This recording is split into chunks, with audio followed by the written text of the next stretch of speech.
Shri Venkateswara gold తాకట్టులో ఉన్న మీ బంగారాన్ని విడిపించి కొనబడును.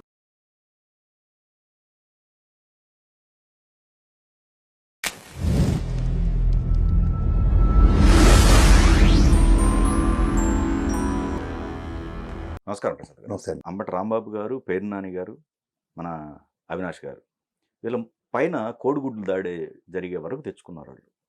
ఇంకా వీళ్ళలో ఈ మార్పు రాకపోవడానికి కారణం ఏంటి? నాకు తెలిసి పెనుమాక, ఉండవల్లి పరిసర ప్రాంత రైతులు కొంతమంది జగన్మోహన్ రెడ్డిని కలిసిన తర్వాత ఒక ఆహ్వానించారు అక్కడికి వాళ్ళ సమస్యల పట్ల. సో దీంట్లో ఒకటి ఏంటంటే సార్, మీరు అన్నట్టు ఫండమెంటల్ ఫ్లాస్ 3 ఉన్నాయి వైఎస్ఆర్సీపీలో. ఫస్ట్ది ఏంటంటే, ఏ 34,000 ఎకరాల రైతులు ఇచ్చిన ల్యాండ్ కాకుండా ఇంకా ఎక్సెస్ ల్యాండ్ పూలింగ్ అప్పుడు రైతులు గ్రామ సభల త్రూగా నిరసనలు తెలియజేసినప్పుడు నా విశ్లేషణలో నేను చాలాసార్లు చెప్పాను, వైఎస్ఆర్సీపీ ఎందుకు అక్కడ లేదని. గతంలో మీరు ఎవరు ఒప్పుకున్నా ఒప్పుకోకపోయినా రెడ్డి సామాజిక వర్గం చాలా ప్రభావితం చేసే నియోజకవర్గం అది. దగ్గర దగ్గర 16 to 18% ఉంటారు. అసలు నేను మొన్న విశ్లేషణలో కూడా చెప్పాను మీకు, లోకేష్ గారు the way is committed for those people అన్న దగ్గర జరగవలసింది ఏంటంటే, అక్కడ మీకు ఫస్ట్ సీడ్ క్యాపిటల్ రోడ్డుకి సంబంధించిన ల్యాండ్లు ఇవ్వండి అని ప్రతి గ్రామానికి ఒక కలెక్టర్ని డిప్లాయ్ చేశారు. Almost assistant collector, deputy collector స్థాయిలో డిప్లాయ్ చేసి వాళ్ళని కన్విన్స్ చేసి సీడ్ క్యాపిటల్ రోడ్డుకి మాత్రమే తీసుకున్నారు, మిగిలిన ల్యాండ్ తీసుకోలే. ఇక్కడ అంబిగ్యూటీ ఎక్కడ వచ్చిందంటే, ఆ తవ్వకాలు, రోడ్ల నుంచి యాక్సెస్ లేకపోవడం పొలాల్లోకి అన్న దగ్గర వాళ్ళు కొంచెం ఒక సిచ్యువేషన్లో ఉండి, ఎందుకంటే ఈ నారాయణ గారు అంటే ఆడికి వెళ్ళి వాళ్ళని ఇండైరెక్ట్గా బెదరగొడుతున్నాడు అన్న విషయం ప్రజలు తెలిసిన విషయం. సిఆర్డిఏ అధికారులు ఆలకాళ్ళు ముఖ్యమంత్రి చంద్రబాబు గారి కన్నా చాలా పెద్ద పోస్టులో ఉన్నట్టుగా ఫీల్ అవుతున్నారు, ఇబ్బంది గురవుతున్నారు. ఇక్కడ ఫస్ట్ థింగ్ ఆ కమిటీ ఏదేసారో ప్రసాద్ గారు, ఇక్కడ ఇబ్బంది గురవుతున్నారా, ఇబ్బంది చేస్తున్నారా? ముందు ఇబ్బందికి గురవుతున్నారు. ఓకే, మీరు ఇబ్బందికి గురి చేస్తున్నారు అన్నది అడిగితే దానికి కూడా నేను సమాధానం చెప్పలేదు. అంటే ఎవరు గురి చేస్తాడు? ఇప్పుడు ఎందుకంటే గురి చేస్తుంది నారాయణ గారు, సిఆర్డి అధికారులు. ఇంతమంది రైతులు పక్కనుంటే, అంటే 30,000 మంది రైతులు అనుకుందాం, 34,000 మంది 34,000 మంది దగ్గర రైతులు ఒక పక్కనుంటే, కేవలం ఒక 300-400 మంది ఒక పక్క నుండి ఏమి సాధిద్దామని, లేకపోతే ఏం చేయాలండి? కొంతమంది ల్యాండ్ ఇవ్వని వాళ్ళు ఉన్నారు, వాళ్ళ దగ్గర బుల్డోస్ చేసి లాక్కునే కార్యక్రమం జరుగుతుంది. మూడోది ఏంటంటే, ల్యాండ్ ఇచ్చిన వాళ్ళకి న్యాయం జరిగిందా లేదా వీళ్ళు చూసి దాన్ని బట్టి రియాక్టివ్ మోడ్లో ఉన్నారు. ఇక్కడ నేను అంటుంది, గవర్నమెంట్ 5 సంవత్సరాలు ఉన్న వైఎస్ఆర్సీపీ ఆద్యంతో విభేదించిన వాళ్ళని వాళ్ళ కమిటీ కింద వేశారు. అంబటి రాంబాబు అండ్ పేరు నాని ఇలాంటి వాళ్ళు అందరూ దాన్ని క్రిటిసైజ్ చేశారు. మన అదృష్టం ఇంకా బొత్స సత్యనారాయణ గారు నేలేదు. నేను బొత్స సత్యనారాయణ గారు ఈ మాటకు వస్తే మంచి మాట చెప్పాడు, మావిగాన్ అన్నది ఒక ఇది మాది, but it is not executed అన్న కాన్సెప్ట్ లోనే చెప్పాడు. ఇక్కడ నేను దీనికన్నా ముందు ఒక బ్రాడర్ ప్రాస్పెక్ట్, 3 రాజధానుల ప్రస్తావన గతంది, ఇప్పుడు లేటెస్ట్ ఇదాన్ని సమర్థించారు ఆయన నిన్న స్టేట్మెంట్ లో. సమర్థించడం కాదు, మావిగాన్ ఒక విధానం మాది, యాక్సెప్టెన్స్ కోసం. ఇప్పుడు 3 రాజధానులు యాక్సెప్టెన్స్ ఎవడిచ్చాడు? ఈ లేదు కాబట్టి దీనికి వచ్చాం. అలాగే మావిగాన్ అన్నారు, దీనికి యాక్సెప్టెన్స్ కోసం చూడాలి కదా. అధికారంలో ఉన్నప్పుడే దిక్కు లేదు, ఓకే, అధికారం లేనప్పుడు. ఇక్కడ మీకు లాస్ట్ టైం 3 రాజధానులు అమరావతి ఉన్న పార్ట్ ఉన్నప్పుడే దిక్కు లేదండి. ఇప్పుడు మావిగాన్లో అమరావతి పేరే చెప్పట్లేదు, అప్పుడు దానికి యాక్సెప్టెన్స్ అనేది తర్వాత సబ్జెక్ట్. ఓకే, ఇప్పుడు ప్రజెంట్ మనం మాడవలసింది ఏంటంటే, సీడ్ క్యాపిటల్ రోడ్డుకి ఇచ్చిన సర్కమ్స్టాన్సెస్ లో మిగిలిన దాని మీద క్లారిటీ ప్రభుత్వం తరఫు నుంచి ఇవ్వాలి, సిఆర్డి అధికారులతో సైతం. ఇక్కడ దీని ఎయిర్ క్లియర్ అవ్వకుండా 34,000 ఎకరాలు ఇచ్చిన రైతులకి న్యాయం అన్న కాన్సెప్ట్ కనుక ఎస్టాబ్లిష్ కాకపోతే ఎవరిని కన్విన్స్ చేసినట్టు? ఇది ప్రజాస్వామ్యం. రెండోది, ప్రజలు నిరంతరం బాధపడుతున్న దగ్గర నేను వస్తే భూములు ఇచ్చేస్తాను, గోతులు తవ్వేసి మొత్తం పొగలాంటి దొల్లగొట్టి వదిలేరా, 34,000 ఎకరాలు వెళ్దాం మీరు నేను కాబట్టి చూడండి, వ్యవసాయ యోగ్యంగా ఉందా లేకపోతే కన్స్ట్రక్షన్ ప్రాస్పెక్ట్లో దాన్ని చదువు చేసి పెట్టారా? సో ఇక్కడ మీరు వచ్చి జగన్మోహన్ రెడ్డి వచ్చేసి భూమి ఇచ్చేస్తానకి, లేదంటే రాజధాని కాదన్నది కానే కాదు. ఇప్పుడు నీ కన్స్ట్రక్టివ్గా ఒక ప్రభుత్వానికి వ్యతిరేకత 100 మందో 50 మందో, మీరు చెప్పిన 300 మంది అనుకుందాం, పెనుమాక, ఉండవల్లి పరిసర ప్రాంతాల్లో ల్యాండ్ ఎక్విజిషన్స్ లో అక్కడ వైఎస్ఆర్సీపీ ప్రెజెన్స్ ఏది? ఇది ఉందనుకోండి, ఎస్ ప్రభుత్వం మీద ప్రెజర్ అక్యుములేట్ అవుతుంది, దానితో వీళ్ళు వచ్చారు, సమ్ రక్కస్ అన్న కాన్సెప్ట్లో వీళ్ళు మాట్లాడొచ్చు, లేదా మేము ఆల్రెడీ నిరసనలు తెలియజేస్తున్నాం కదా మొదటి రోజు నుంచి, ఇప్పటికేంటి మీకు అన్న దాని మీదనే ఉండొచ్చు. All of a sudden disproportionate బ్లోలో వీళ్ళు వాళ్ళ దగ్గరికి వెళ్ళిన తర్వాత వాళ్ళ దగ్గర నుంచి మొదలైన ఈ కార్యాచరణకి మీరు పెనుమాక, ఉండవల్లి వెళ్ళాలంటే అక్కడ నాకు తెలిసినంత వరకు మంగళగిరి తర్వాత అంత ప్రామినెంట్ ప్లేసు ఉండవల్లి, తర్వాత కొంచెం పెనుమాక, ఆ తర్వాత మిగిలిన 34,000. కానీ ఇక్కడ సిఆర్డి వాళ్ళు ప్రవర్తిస్తున్న తీరేంటి? ఈ 34,000 ఎకరాలకి ఏ రేట్ అయితే ఉందో అది ఉండవల్లికి ఆడికి ఇచ్చేద్దాం అంటున్నారు. ఇప్పుడు మనకి హైవే బిట్కిను హైవే వెనకాతల బిట్లకి రేట్లు తేడా ఉంటే ఉండవా? దాన్ని చర్చల రూపంలో సాల్వ్ చేసుకునే ఉంటది కదా. ఇప్పుడు చర్చల రూపంలో సాల్వ్ చేయడం, దానికి విధి విధానాలను తయారు చేయడం అన్నది ప్రభుత్వం ఒక ప్రియాంబుల్ ఇచ్చి ప్రభుత్వం కార్యాచరణ రచించి ప్రభుత్వం ఏం చేస్తుందో చెప్పాలి కదా. ట్రాన్స్పరసీ ఇది అంటాను. ఓకే, ఇప్పుడు నేను అంటుంది, ఇవాళ నిన్న వెళ్ళిన వాళ్ళు మీరు జాగ్రత్తగా గమనిస్తే సోషల్ మీడియాలో ఆ రాయిచ్చి కొట్టినోడు గతంలో తెలుగుదేశం పార్టీ ఆఫీసుల మీద దాడి చేసినాడు అని వాళ్ళు, తర్వాత వీళ్ళేమో లోకేష్ గారితోనూ అక్కడేమో ఎస్సీసీఎల్కో దేనికో ఒక చైర్మన్ ఉన్నాడు ఆయన అని చెప్పి ఆ పెద్ద ఆయన్ని ఫోటోలు, వీళ్ళు ఎవరు నమ్ముతారండి? ఎవరు నమ్మాలి మేము చెప్పండి? ఓకే. ఇప్పుడు దేర్ ఆర్ సమ్ ఒక అన్ఎక్స్పెక్టెడ్ సిచ్యువేషన్ ఇస్ అట్రిబ్యూటెడ్. ఇవాళ అక్కడ పల్నాడులో పినిల్ రామకృష్ణారెడ్డి గారి దగ్గర ఆ కిషోర్ అని డిప్యూటీ చైర్మన్ ఆడైతే రాయిచ్చి కొట్టాడు లేకపోతే కర్రలు ఇచ్చి పొడిచాడు అన్న దగ్గర, ఎవరు బొద్ద వెంకన్నను బొండవమ్మకి కార్లకి డ్యామేజ్ చేసిన దగ్గర ప్రజాస్వామ్యంలో ప్రజలు ఏం చేశారు? వాళ్ళు ఓడగొట్టారు లేదా? 7 times కన్సాక్టివ్గా గెలిచిన పినిల్ రామకృష్ణారెడ్డి గెలిచాడో ఓడిపడేశారు. ప్రజలు ఇది గమనిస్తున్నారు లేదా? అదే సేమ్ టు సేమ్ మేము రిప్లికా అమోనియా ప్రింట్ చేస్తామంటే what is the mean of democracy? అదే కదా మరి. What is the legacy of Chandrababu Naidu గారు? 164 స్థానాలు ఇచ్చాం మేము. ఎందుకు ఇచ్చాం? చంద్రబాబు గారి మీద అపార నమ్మకంతో. ఆయనతో అయితే ఇలాంటి అంబిగ్యూటీస్ అన్సర్టనిటీస్ ఉండవని. ఏంటిది? అదే రిపీట్ అంటే ఇదేంటి? సీన్ రిపీట్ చేయడానికి హీరో వచ్చి విలన్ వచ్చి ఇంటి మీద తన్నిన తర్వాత హీరో లేచి యాస్ నేను తంతానని ఆడేళ్ళు తన్నట్టుగా ఏంటి మాకు ఇది? దానికి మరి దానికి డెమోక్రసీ అని పేరు పెట్టడం ఎందుకు? ఒకసారి 151 మేము ఇవ్వడం ఎందుకు? ఇంకోసారి 124 ఇవ్వడం ఎందుకు? అమరావతి ఎవడెలా పడి చచ్చినా నాకు అనవసరం. 60% ఓటు బ్యాంక్ దగ్గర ఉన్న తెలుగుదేశం కూటమి ప్రభుత్వానికి ఇవాళ శాశ్వత రాజధాని కింద అమరావతి రాజధాని డిక్లేర్ చేశారు. 40% వైఎస్ఆర్సీపీ వాళ్ళకి ఓటు వేశారు, సంతోషం. కానీ 40% ఓటు వాళ్ళకి కూడా చచ్చినట్టు ఇది అమరావతి రాజధానే కదా. నాకు ఇది రాజధాని కాదు, నెక్స్ట్ జగన్మోహన్ రెడ్డి గవర్నమెంట్ రానే ఉండి రాజధాని మార్చుకొని ఉండి ఇందులో పడి సామరెడ్డి నాకేంటి? ప్రజెంట్ ఏంటి? Hand in bird is more important. Hand in bird ఏంటి? అమరావతి రాజధాని. దీనికి ఏం చేస్తున్నారు? ఒకటి, ఎప్పుడు ముప్పుడుగా డబ్బులు ఖర్చు పెడితే నువ్వు ఆమరణ చేసి కూర్చో అక్కడ. ఎందుకు ఎంత ఖర్చు పెడుతున్నారు? అవసరం లేదు. ఐకానిక్ టవర్స్ మాకు అక్కర్లేదు. ఇది ప్రజలతో ఒపీనియన్స్ తీసుకో. అలా కాగితాలు అమ్ముకుని గవర్నర్ ఉండగా తీసుకెళ్ళి నీ ఒపీనియన్ ఇవ్వు. మళ్ళీ 1 కోటి సంతకాలు, 5,000 సంతకాలు, 5 లక్షల సంతకాలు, 5 కోట్ల సంతకాలు, అమరావతి విజయవాడ మచిలీపట్నం ఒపీనియన్ తీసుకుని వెళ్ళు. సమస్య పట్ల లేడికి లేచిందే ప్రయాణం అన్న కార్యాచరణతో కుదరవు. అమరావతి 34,000 రైతులు ఇచ్చిన తర్వాత 5 సంవత్సరాల్లో వాళ్ళకి ఏమీ జరగకపోయినా, ఇంకో 5 సంవత్సరాలు ఏమీ జరగకపోయినా, ఇంకో 5 సంవత్సరాలు అంటే టోటల్ 10 సంవత్సరాలు ఓపిక పెట్టి 2 సంవత్సరాల తర్వాత ఇవాళ ఒక కార్యాచరణ కనబడుతుంటే రైట్ పాయింట్. ఇప్పుడేంటి? ఇప్పుడు నాకు అర్థం కావట్లేదు. ఇప్పుడు వాళ్ళకి కావాల్సింది ఏంటి? ప్రజాస్వామ్యంలో ప్రజలు ఉన్న దగ్గర క్యాపిటల్ అన్నారు. ప్రజలు లేరు. ప్రజలు లేరని దానికి నువ్వు 34,000 ఎకరాలని కన్విన్స్ చేయి. ఫస్ట్ పీపుల్స్ క్యాపిటల్ అని పేరు పెట్టారు కదా సార్. అక్కడ నివాసయోగ్యంగా ఉన్నారు ఇల్లు ఏమైనా ఉన్నాయా? ఇప్పుడు హైదరాబాదే తీసుకుందాం. గ్రేటర్ హైదరాబాద్ విస్తరణకు ముందు 3 మనకి సంబంధించిన సచివాలయం కానీ లకడీకపూల్లో ఉన్నాయి. ఎగ్జాక్ట్లీ. అసెంబ్లీ ఉంది, హైకోర్టు ఓల్డ్ సిటీలో ఉంది. ఈ 3 దగ్గర జన నివాసాలు జనయోగ్యాలు ఉన్నాయా లేవా? కూడా ఉన్నాయి కదండి. ఎక్కడ? ఇప్పుడు ఎంత రేడియస్ లో ఉన్నాయి? హైకోర్టు బిల్డింగ్ తీసుకుందాం, సచివాలయం తీసుకుందాం, అండ్ మోర్ ఓవర్ ఇక్కడ మన కట్టిన అసెంబ్లీ తీసుకుందాం. ఈ 3టికి ఎంత రేడియస్ లో జనాలు ఉన్నారు?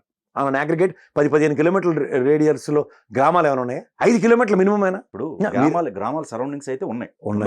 జనయోగ్యంగా ఉన్నాయా? ఈ 34,000 ఎకరాల రేడియస్ జనయోగ్యంగా ఉన్నాయా? వాళ్ళ ఉన్నారు. జనాలు లేకపోతే ఎట్లా ఉంటారండి? గ్రామాలు అక్కడ ఇల్లు ఉన్నాయా? ఉన్నాయి. అరే అవన్నీ నేను పుట్టకముందు నుంచి మీరు పుట్టకముందు నుంచి ఉన్నాయి అవి. ఇప్పుడు నేను అంటుంది అమరావతికి ఇచ్చిన 34,000 ఎకరాల ల్యాండ్ ఏదైతే ఉన్నాయో వాటికి ప్రతిదానికి ఒక గ్రామంకి ఒక పేరు ఉంది. అవన్నీ కన్సాలిడేట్ అవి అమరావతి రాజధాని కింద ఎస్టాబ్లిష్ అయింది. ఎందుకంటే ఒరిజినల్ అమరావతికి దీనికి 60 కిలోమీటర్స్ డిఫరెన్స్ ఉంటుంది బుద్ధుడు స్తూపానికి. బట్ ఈవెన్ దట్ ఆ రేడియస్ ని ఎస్టాబ్లిష్ చేసుకున్నాం కదా. నా ప్రాస్పెక్ట్ లో అమరావతి ఒక 80 కిలోమీటర్ల రేడియస్ గ్రేటర్ అమరావతి అంటాను నేను, whether you believe it or not. ఎందుకంటే విజనరీ లీడర్ ప్రాస్పెక్ట్ లో ఇది ఈ రేడియేషన్ మనం ఎన్హాన్స్ చేసుకుంటే దీని చుట్టుపక్కల ఉన్నవి ఇక్కడ యాక్సెసిబిలిటీ అనే దగ్గర ప్రజలు లేని క్యాపిటల్ అనే చెప్తాను. అంటే డెవలప్మెంట్ జరుగుతుంది. నేను చెప్తుంది డెవలప్. ఇప్పుడు నేను అన్నది సచివాలయం, మనం చెప్పిన అసెంబ్లీ, చెప్పిన హైకోర్టు, హైదరాబాద్ ఉమ్మడి క్యాపిటల్ మనకి 10 ఏళ్ల పాటు. దానికన్నా ముందు సమైక్య రాష్ట్రానికి క్యాపిటల్. ప్రజలు నివాసయోగ్యాలు చుట్టుపక్కల ఉన్నాయా లేవా? ఈ కంపారిజన్ చెప్పండి నాకు ఫస్ట్. ఉన్నాయా లేదా? తర్వాత మనం కొన్ని రాష్ట్రాల్లో ఐసోలేటెడ్ ప్లేసెస్ లో రాజధాని నిర్మించిన దగ్గర ఎక్కడైనా సక్సెస్ అయ్యే 2 క్యాపిటల్స్ అవలేదు కదా. సో ఇక్కడ మీరు ఫస్ట్ థింగ్ ఏంటంటే 40% వాళ్ళు డిసెంట్ తెలియజేశారు అమరావతికి అనే కాన్సెప్ట్ తీసుకుందాం. కానీ 60% యాక్సెప్టెన్స్ తెలియజేసిన వాళ్ళకి శాశ్వత పరిష్కారం 12 సంవత్సరాల తర్వాత వచ్చిందంటే అమరావతి రాజధాని అనే కదా. సో ఈ అమరావతి రాజధానికి ఇప్పుడు 40% అంటే ప్రజాస్వామ్యంలో మెజారిటీ కదా. ఒక ఓటుతో గెలిచినట్టే కదా. అంతే కదా. బోండాము నాకు తెలిసి 11 ఓట్లతో ఎంతనో గెలిచాడు ఆయన మొన్న గెలిచినప్పుడు, దీనికన్నా ముందు ఎలక్షన్. మరి సో ఇవన్నీ దృష్టిలో పెట్టుకొని ద బ్యూటీ ఆఫ్ డెమోక్రసీలో ప్రజల మన్ననలు పొందిన అన్న దగ్గర మీకు విజయవాడ, గుంటూరు వైఎస్ఆర్సీపీ ప్రెజెన్సే లేదు. డీసెంట్ అనేది తెలియజేయడానికి ఒక ఎమ్మెల్యే ఎంపీ ఉండి ఎస్ నేను విభేదిస్తున్నాను మా పార్టీ సిద్ధాంతానికి అనడానికి కాన్సెప్టే లేదు కదా. అక్కడ గెలిచిన వాళ్ళు అందరూ ఎమ్మెల్యేలు, ఎంపీలు అందరూ తెలుగుదేశం, జనసేన కూటమికి సంబంధించిన వాళ్ళే, ఇంక్లూడింగ్ మచిలీపట్నం. మరి నువ్వు ఎత్తుకున్న రాగం ఏంటి, నువ్వు పాడుతున్న పాట ఏంటి. అదే కదా మరి ఇప్పుడు సో అది ఈ ఆ మూడు మార్పు- మావిగన్ అన్నది కూడా ఆ. 3 రాజధానులాగా వీగిపోబోయేదే. ఉమ్, అందుకే మెల్లిగా కూన్ రాగాలు బొత్స సత్యనారాయణ గారు ఇలాంటి వాళ్ళందరూ సన్నాయి నొక్కులు నొక్కుతున్నారు ఒక ప్రతిపాదన అన్న కాన్సెప్ట్ లో. ఉమ్, ఈ ప్రతిపాదన అన్న కాన్సెప్ట్ కన్నా ఇది ఒక యుద్ధ ప్రాతిపదిక మీద నిజంగా మీరు అన్నట్టు ఒక ఐకానిక్ టవర్స్ అన్న కాకుండా నేను ఒక జన నివాస యోగ్యంగా యాక్సెప్టెన్స్ తో ఇప్పుడు దానికి ఆ విట్ కాలేజ్, ఎస్ఆర్ఎం కాలేజెస్ ఇప్పుడు ఇలాంటి కాదు ఉన్నాయి. ప్రసాద్ గారు, ఇప్పుడు వాటికి ట్రాన్స్పోర్టేషన్ తో example, వెళ్తున్నారు. కాదు, ఇప్పుడు అక్కడ యూనివర్సిటీలకు సంబంధించినవి అవి ఒక పక్కన జరుగుతున్నాయి. నెక్స్ట్ మీరు నివాస యోగ్యం అంటున్నారు. ఆల్రెడీ అక్కడ రైతులకు ఎవరికైతే ఉన్నారో వాళ్ళకి ఇంత ల్యాండ్ అనేది ల్యాండ్ పుల్లింగ్ ద్వారా ఇచ్చారు చేస్తారు కదండి, 1000 గజాలు, ఇస్తున్నారు, 1200 గజాలు, కదా. 200, సో అది 400 ఏడా అవి ఎక్కడ నివాస యోగ్యంగా వాళ్ళని కన్వర్ట్ చేసుకుని కట్టనిస్తున్నారు. నాకు తెలిసి మా చంద్రబాబు గారికి పూల్ చేసిన ల్యాండ్ లోంచి వాళ్ళు తీసుకున్నదే తప్ప, అది ఇంకోళ్ళు ఎవరో ఒకటో ఇద్దరు తప్ప ఎవరు అక్కడ కన్స్ట్రక్టివ్గా ఇల్లు ఇప్పుడు మన గ్రేటర్ హైదరాబాద్ రేడియస్లో మీరు ఎక్కడైనా చూడండి, ఒక డెవలప్మెంట్ కాన్సెప్ట్లో ఒక ల్యాండ్ ఎలకేషన్స్ అయిపోతే పటపట ఇల్లు వస్తాయి, రావట్లేదా? టవర్స్ వస్తున్నాయి, నెక్స్ట్ అపార్ట్మెంట్స్ వస్తున్నాయి.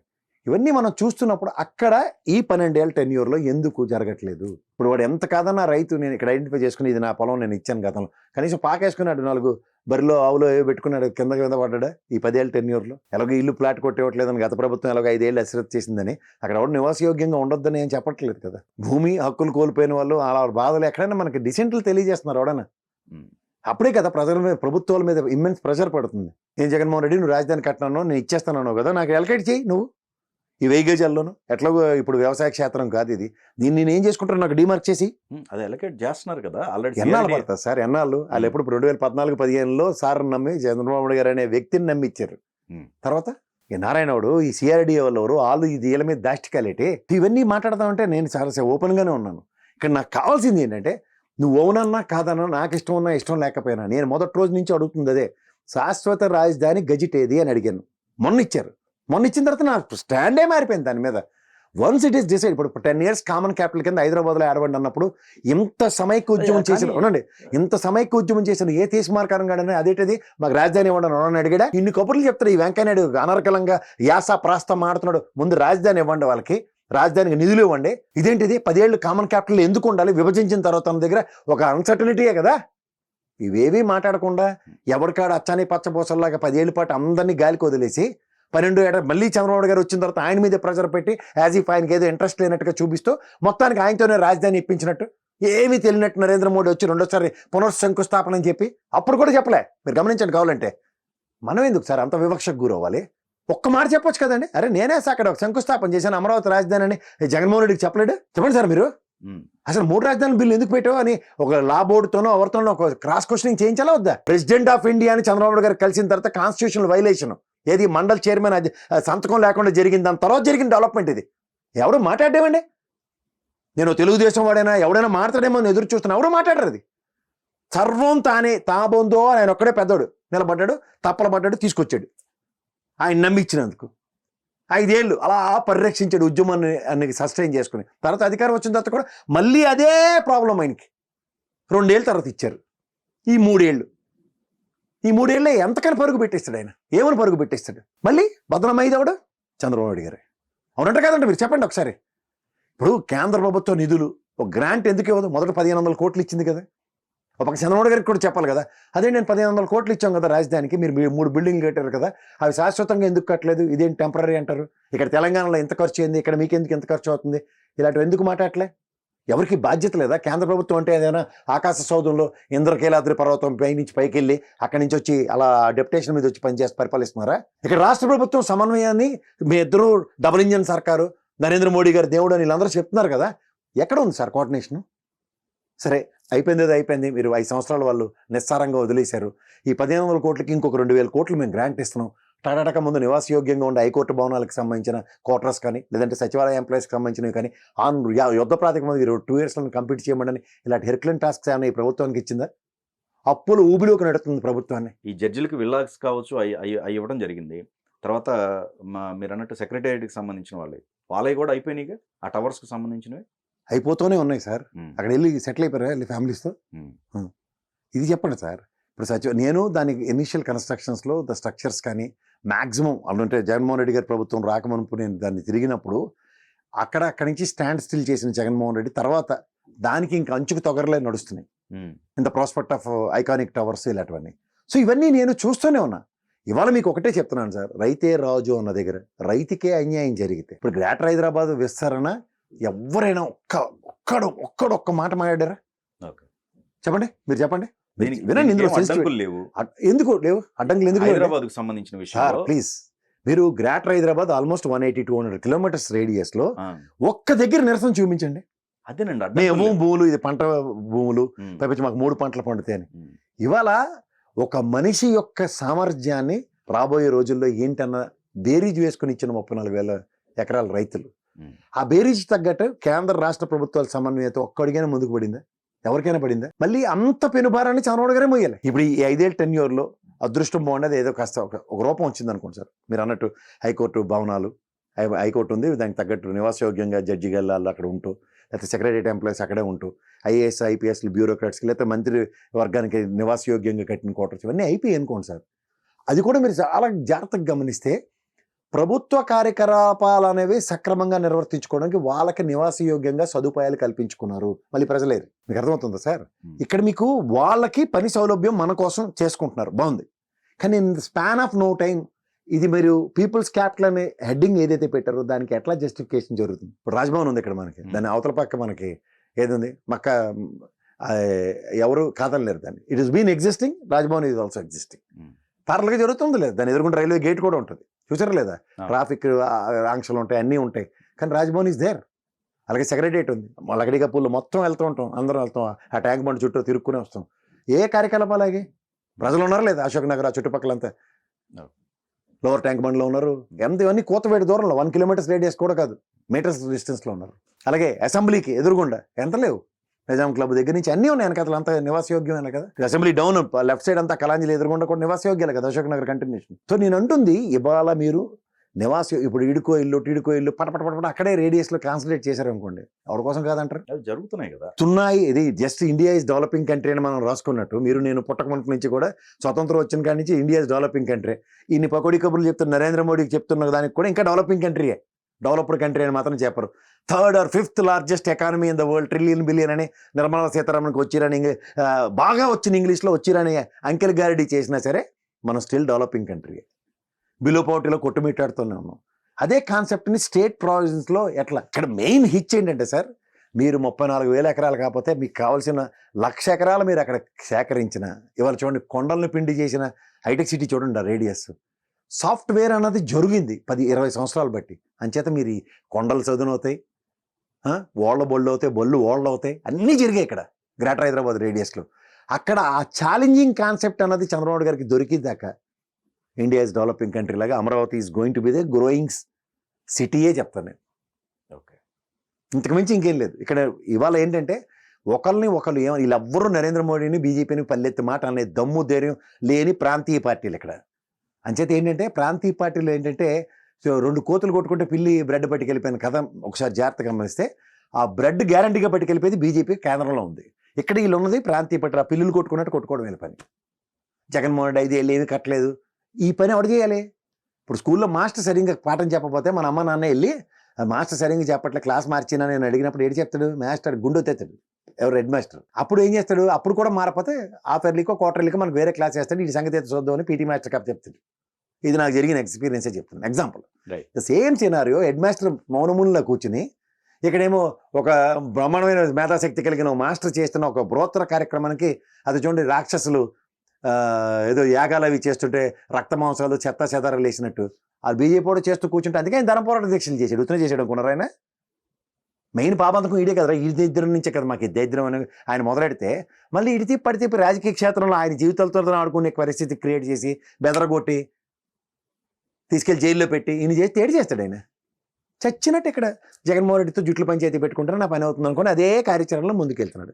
ఇక్కడ సేఫ్గా ఉన్నాడు, ట్రిలియన్లు బిలియన్లు కథలు చెప్తున్న నరేంద్ర మోడీ. ఇది రాష్ట్ర దౌర్భాగ్యం, అంతకని ఇంకేం లేదు. నాటకపులే ఉండి కూడా నోరు పడిపోయిన కమ్యూనిస్టు ముసలోళ్ళు వాళ్ళు మాట్లాడలేరు. ఒకప్పుడు నారాయణ రాఘవులు తగులుకున్నారంటే సినిమా కనబడేది ఎవరికైనా. ఏరి వృద్ధాప్యం ఇంకోటి తయారు చేయరు, ఇంకో సంపద ఏదో చూడండి మేధా సంపదని పక్కడికి కూడా ట్రాన్స్ఫర్ చేయరు.